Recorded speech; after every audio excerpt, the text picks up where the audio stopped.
Alors, les tournières, c'est des personnes qui sont mises ensemble pour lutter contre la spéculation immobilière. Ils ont décidé de mettre de l'argent dans une société qui va acheter des biens, qui va en faire des logements ou de l'hébergement associatif. La coopérative est née en 2003 dans le quartier d'Empierreuse à Liège. Et donc la société coopérative Les Tournières s'est créée à l'initiative de toute une série de personnes du quartier pour permettre à l'ASBL Barricade de continuer à exister dans ces locaux-ci.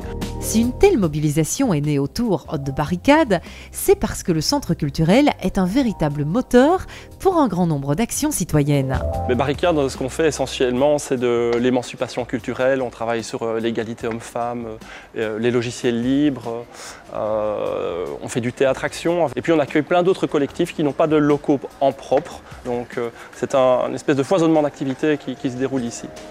Aujourd'hui, une grande diversité d'associations occupe les différents bâtiments appartenant aux tournières. De présence et actions culturelles à la coopérative de financement alternatif Crédal, en passant par le journal chrétien L'Appel, au total, une vingtaine d'organisations militantes sont locataires. Dans le privé, nous ne trouverions de toute évidence pas à nous loger à ce prix-là. Et en devenant locataire de l'ASBL Les Tournières, nous soutenons aussi un projet qui, en valeur et en philosophie, correspond au nôtre. Le secteur associatif n'est pas le seul à bénéficier du travail des tournières. Donc le quartier de Pierreuse, comme beaucoup de quartiers, connaît un certain embourgeoisement. Il y a des gens qui ont de plus en plus de moyens qui viennent s'installer ici. Et donc les tournières permettent un enracinement dans le quartier de personnes qui ne sont pas aussi favorisées. Cette volonté de conserver la mixité du quartier guide également la rénovation en cours rue Pierreuse. Alors les bâtiments ici sont destinés d'une part à de l'associatif et d'autre part à du logement. Donc à l'étage, on va faire plusieurs logements de transit pour des familles en précarité et au rez-de-chaussée, on aura des associations. Les travaux, on a voulu en tout cas que ce soit effectué par des entreprises d'insertion ou de formation par le travail. Et donc on a inséré des clauses sociales dans les marchés publics pour que justement il y ait de la formation dans nos chantiers. De même, les petits travaux sont menés par une personne compétente mise à disposition par le CPAS dans le cadre d'un parcours de réinsertion professionnelle.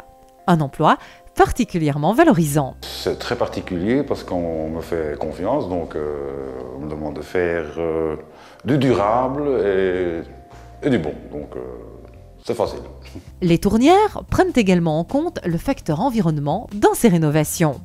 Isolation poussée du bâtiment par ouate de cellulose ou au chanvre, recouvrement des murs à l'argile, système de récupération d'eau de pluie. Le bâtiment qu'on est occupé à restaurer maintenant en volière, là aussi on a opté pour installer des citernes à eau pour récupérer l'eau, c'est très important, donc aussi bien pour les WC, les machines à laver. Le capital des tournières est avant tout un capital citoyen. Comment est-ce que les tournières arrivent à pratiquer des prix extrêmement modiques? Tout simplement grâce au fait que les coopérateurs sont heureux de mettre de l'argent dans ce projet pour que des projets associatifs continuent à se développer dans le quartier et eux en reçoivent un retour monétaire assez faible, mais ils sont payés en sens. On a 180 coopérateurs et au total, ça signifie environ 320 000 € de capital. Ce capital est complété par une série de soutiens extérieurs. Quand on finance nos réhabilitations, d'une part sur fonds propres, avec nos propres capitaux, mais aussi en empruntant de l'argent par exemple à Crédal, mais également donc, on a des subventionnements de la région wallonne pour créer des logements de transit.